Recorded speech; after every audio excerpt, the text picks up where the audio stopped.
me. We're setting a very large stage for Batman in The Dark Knight, having the greatest possible canvas for the Batman to face off against the evil elements in Gotham. Where is he? There's going to be a huge battle of good and evil. This town, it deserves a better class of criminal. And I'm gonna give it to him. We've introduced some of the most exciting characters from the world of the comic books. The Joker, particularly, Harvey Dent. Whoever the Batman is, he doesn't want to do this for the rest of his life. How could he? Batman is looking for someone to take up his mantle. Batman is the Dark Knight, going outside of the law. I am the White Knight and the city's hope. A little fighting here. I like that. Then you're gonna love me. I thought that last Batman was the best Batman I've ever seen. And I think this will be better than that. And here we go. No! Let's put a smile on that face.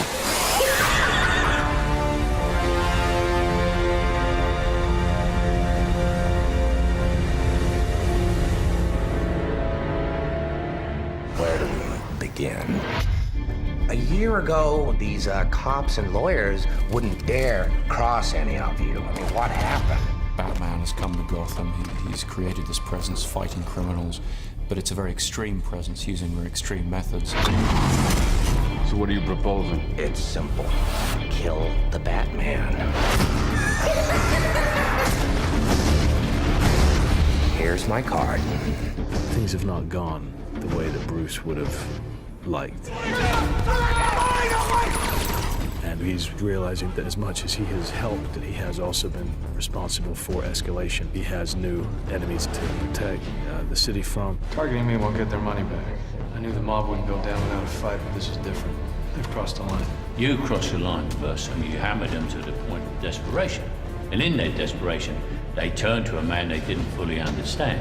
He still wants to make things better, but he knows that a lot of the reasons they seem to be getting worse is because of what he's been doing. Should we give in to this terrorist demands? We've been happy to let the Batman clean up our streets for us until now. Things are worse than ever.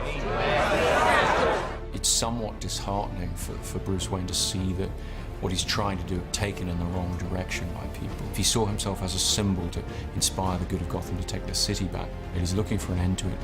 You know that day that you once told me about? Gotham would no longer need Batman. It's coming. Gotham needs a hero with a face. He's hoping that the citizens themselves will end up picking up the baton from Batman. For Rachel, the thing that I think she really admires is that Harvey is not a vigilante. You know, he's not breaking the law, and that's what Batman's doing. I want the Joker. From this height, Paul wouldn't kill me. I'm counting on it. Harvey Dent is an excellent foil for Bruce Wayne. And Bruce Wayne comes from a very wealthy and privileged family and privileged life. Harvey hasn't. Funny enough, they like the same girl. You're Alfred, right?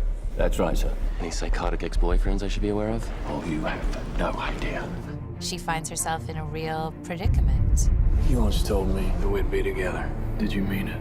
Bruce, don't make me your only hope for normal life. She's crazy about Harvey Dent, and at the same time, she really loves Bruce.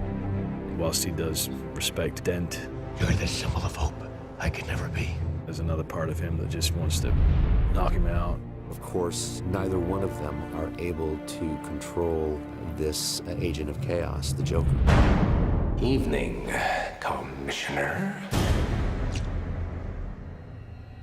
Why so serious? The Joker, I mean, he's really the ultimate screen villain.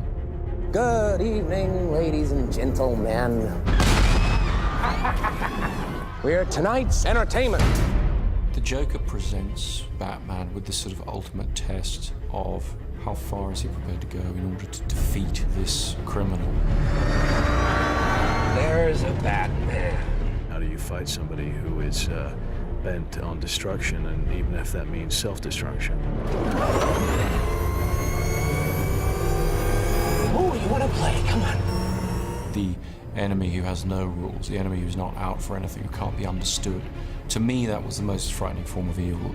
If we don't deal with this now, soon, little Gamble here won't be able to get a nickel for his grandma. The Joker believes that people are not at heart good, that you can corrupt them. I believe whatever doesn't kill you simply makes you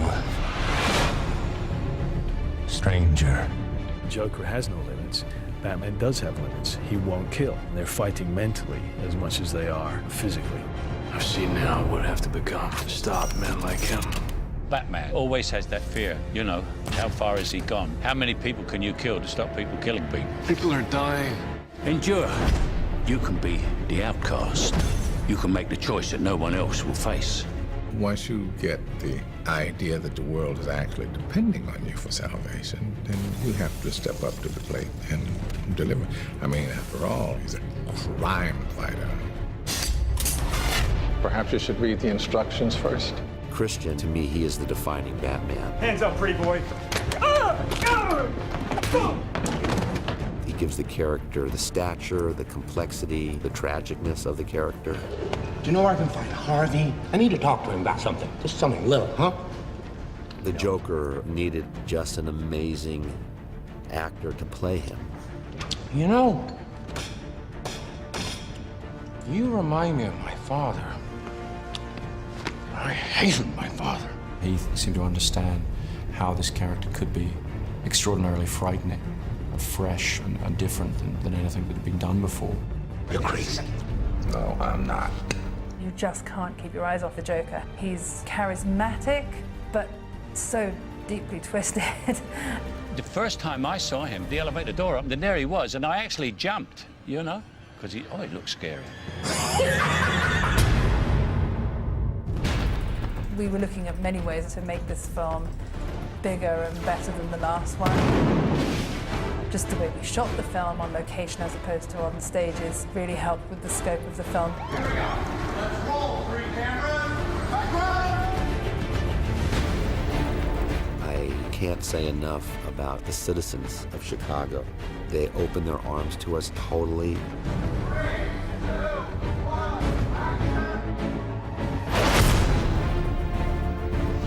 We got such extraordinary cooperation from the city of Chicago. It's such a beautiful city architecturally, with all the levels of it and all the rest. It fits Gotham so well, making Gotham a very convincing, real-world American city. This time was about discovering Gotham. Where's the mayor, where are the courts? Let's go and explore the city. We were so lucky to shoot in Chicago because they really let us do some crazy stuff.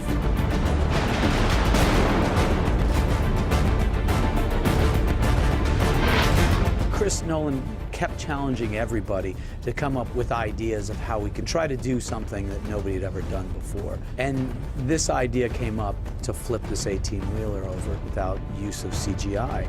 I've seen them roll over on their sides, but you never see one go do a handstand. All cameras set.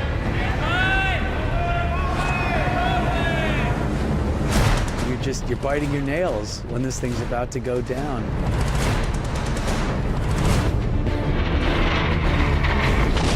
We were able to have it flip and land within inches of where they'd said it was going to land. It was really a pretty magnificent thing to watch. Very graceful, actually. 3, 2, 1, action! I've always been interested in shooting film on IMAX. It's the world's highest resolution film format, and it creates an incredibly immersive experience. IMAX is the absolute highest resolution you can achieve. The image quality is unsurpassed and really just knocks you out of your seat. Lock and load! It's Batman, you know? You need to have fantastic action sequences. And Chris Nolan doesn't like to use CGI, so how often do you get to be 110 stories up, standing on the corner of the Sears Tower, looking out over all Chicago? No one's ever done this before, and so the size of the cameras, the size of the film format, the amount of light it would require, all these kind of things, they're all a bit unknown. The IMAX cameras weren't exactly built with this in mind, and so we've had to advance a lot of their technology and modify a lot of their stuff.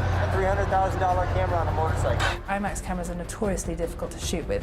You know, the first thing everyone talks about is how heavy the camera is, probably 4 to 5 times heavier than the cameras that we're accustomed to working with. We can't put it on my shoulder, and we can't shoot handheld with it. Every rig had to be either reinvented or beefed up a little bit to accommodate that. Will you be wanting the back putt, sir? Middle of the day, Alfred? Not very subtle. The Lamborghini, then.